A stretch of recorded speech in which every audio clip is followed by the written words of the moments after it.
السلام علیکم، آپ دیکھ رہے ہیں ٹی وی 49 نیوز UK اور میں ہوں منیر پیرزادہ۔ آئیے آپ کو لے چلتے ہیں آج کی خبر کی جانب۔ محکمہ زراعت پنجاب جعلی زرعی ادویات و غیر معیاری کھادوں کا کاروبار کرنے والوں کے خلاف زیرو ٹالرنس پالیسی کے اصول پر عمل پیرا ہے۔ ماہ جنوری میں صوبے بھر میں جعلی زرعی ادویات و غیر معیاری کھادوں کے خلاف جاری آپریشن کیا گیا۔ اسی پر مزید بات کرتے ہیں اپنے بیورو چیف لاہور حامد صدیق انجم سے۔ جی حامد صدیق۔ جی بالکل، وزیر اعلیٰ پنجاب سردار عثمان بزدار کی ہدایت پر زرعی ٹاسک فورس پنجاب کی جانب سے صوبہ بھر میں جعلی زرعی ادویات و غیر معیاری کھادوں کی تیاری میں ملوث افراد کے خلاف کریک ڈاؤن جاری ہے۔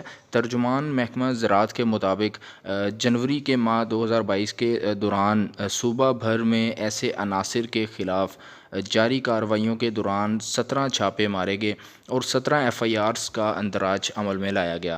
محکمہ زراعت نے ماہ جنوری میں 54 لاکھ روپے مالیت کی جعلی زرعی ادویات و غیر معیاری کھادوں کو ضبط کیا۔